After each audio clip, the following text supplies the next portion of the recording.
Catherine Coleman Goebel Johnson was born in White Silver Springs, West Virginia on August 26, 1918. She was the youngest of 4 children. Her mother was a teacher and her father was a lumberman, farmer, and a handyman. Catherine's gift with math and numbers gave her the opportunity to skip several grades in school. She finished 8th grade at age 10, then enrolled in high school. In 1937, at age 18, she graduated with highest honors from West Virginia State College, earning degrees in mathematics and French. In the 1940s, there was an era of widespread discrimination and segregation. Examples of that were the separate entrances, racetracks, telephone booths, bathrooms, drinking fountains, schools, and even separate or no textbooks for African Americans. This made it more difficult for Catherine to progress in her academics. Despite these challenges, she succeeded and was handpicked to be one of 3 African American students to be accepted to West Virginia's graduate school. It wasn't until 1953 that she accepted a job at NASA at the all-black West Area Computing Section. It took Catherine a lot of hard work before people at NASA trusted her because of her race. In 2016, the movie Hidden Figures was released, which tells her story and some of the challenges she had to overcome. Everywhere I look, you're not where I need you to be. It's not my imagination. Now, where the hell do you go every day? To the bathroom, sir. To the bathroom. To the damn bathroom. For 40 minutes a day?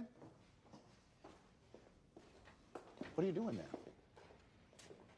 We're T-minus 0 here. I put a lot of faith in you. There's no bathroom for me here. What do you mean there's no bathroom for you here? There is no bathroom. There are no colored bathrooms in this building or any building outside the West Campus, which is half a mile away. Did you know that? I have to walk to Timbuktu just to relieve myself. And I can't use one of the handy bikes. Picture that, Mr. Harrison. My uniform, skirt below my knees, my heels, and a simple string of pearls. Well, I don't own pearls. Lord knows you don't pay colors enough to afford pearls. And I work like a dog, day and night, living off of coffee from a pot none of you want to touch.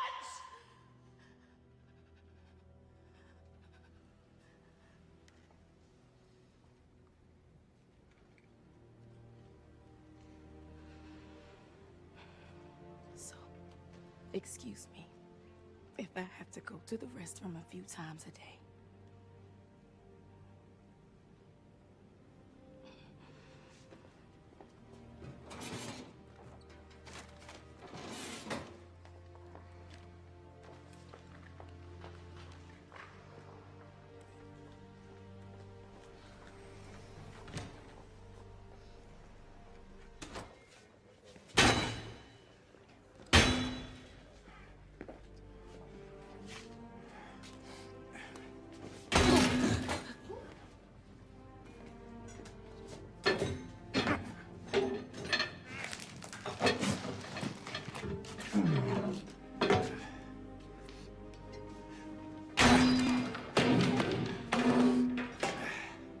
There you have it.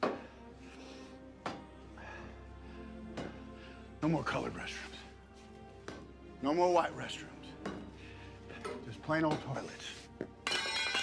Go where? As seen in this video clip, she finally was able to tell people straightforward how she really felt. Her boss realized she was a really, really hard worker, but the segregation that was going on was affecting her work. That scenario led to trust between her and her boss and peers, which led to the next important event in her life. She became a member of the Space Task Group and co-authored a paper with another engineer. This included the calculations for sending a spacecraft into orbit. It was the first time a woman received credit for one of these reports. In 1958, Catherine was assigned the first manned space mission. She hand-checked all the math for this mission and made it possible for Alan Shepard to fly to space. The following year, at the request of John Glenn, Catherine verified that the electronic computer had planned his flight correctly. Glenn subsequently made history aboard Friendship 7, becoming the first U.S. astronaut to orbit Earth. This next clip shows the extent of her mathematic abilities. The problem is when the capsule moves from an elliptical orbit to a parabolic orbit. There's no mathematical formula for that. As we can calculate launch and landing, but without this conversion, the capsule stays in orbit. We can't bring it back home. Maybe we've been thinking about this all wrong. How's that? Maybe it's not new math at all. It could be old math. Something that looks at the problem numerically and not theoretically. Math is always dependable. For you, it is.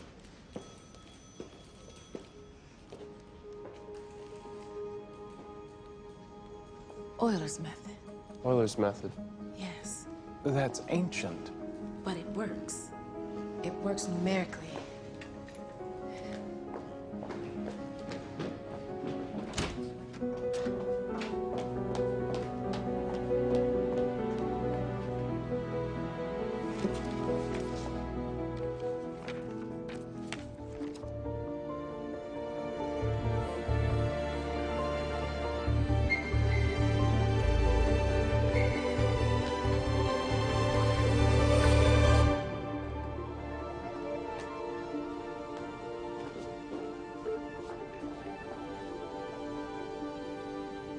That's it. Let's type it up.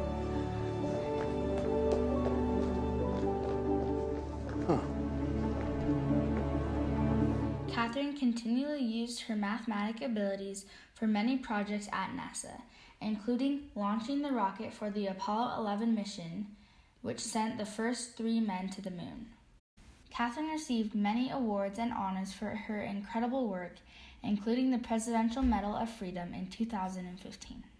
She's 100 years old today.